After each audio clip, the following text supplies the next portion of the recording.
আপনার এখানে যে সুন্দর ফল আমাদেরকে একটু খাওয়াবেন। আমরা এত সুন্দর ফল শুধু দেখেই চলে যাব তা কিন্তু হবে না, আমাদেরকে একটু খাওয়ান। আপনি আসছেন এখানে যে দর্শনার্থী আসে ওনাদেরকে এই কাঁচা অবস্থায়, এখনো তো কিছুই হয়নি, আচ্ছা এই কাঁচা অবস্থায় আমি ওনাদেরকে খাওয়াই। হ্যাঁ, যে ওনাদের ইচ্ছা যে ভাই একটা ফল খাবো, ওনারা নিজে এসে পেরে খায়।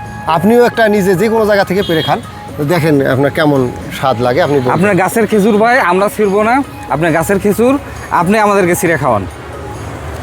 আচ্ছা কি বল বন্ধুরা, দেখেন একটা করে ঝোকায় আসলে কতগুলো করে খেজুর, এবং একটা থোপা বা একটা ঝোকায় আসলে এত পরিমাণ খেজুর সেটা চিন্তা করা যায় না। একটা খেজুর আমাদের একটু ছিঁড়ে খাওয়াবেন ভাই। হ্যাঁ, একটা খেজুর মানে আমি দেখে এত দিচ্ছি। সুন্দর লাগতেছে, মানে সেটা চিন্তাই করা যায় না। আচ্ছা ছিললাম, বিসমিল্লাহির রহমানির রহিম। ভাই তো ছিঁড়ে দিল, দেখি কেমন স্বাদ। বিচিটা তো খুবই ছোট। হ্যাঁ, বিশেষ ছোট, একবারে ছোট বিচি, এখনো কচকচা আছে কিন্তু মিষ্টি আসছে ভাই, বেশ ভালো মিষ্টি আসছে।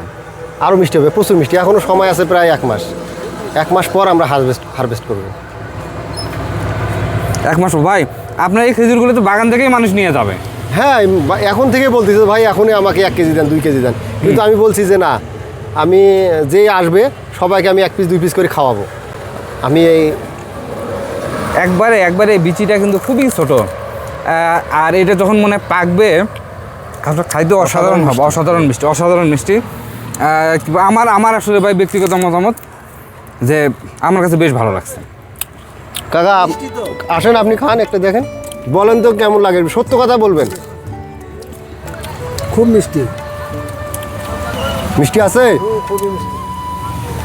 একজন দর্শনার্থী ভাই আছে, ভাই এদিকে আসেন একটু। আচ্ছা আপনি আমার সাথে দাঁড়ান। আচ্ছা এত সুন্দর ফল দেখে কেমন লাগতেছে ভাই? ভালো লাগতেছে ভাই, ভালো লাগতেছে। আচ্ছা এর আগে এরকম আমাদের দেশে দেখছেন কিনা? কোথাও দেখিনি তো, কোনো জিলাপি দেখিনি। তাহলে আপনি একটা ফল খেয়ে দেখেন তো।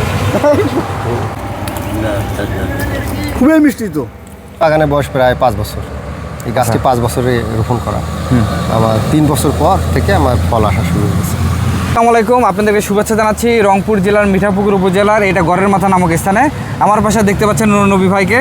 আসলে নুরনবী ভাই সৌদি থেকে আসলে খেজুরের গাছ এনে বাংলাদেশের মাটিতে রোপণ করছেন, এবং 5 বছরের মধ্যেই দেখেন এত সুন্দর ফল, সেটা চিন্তা করা যায় না।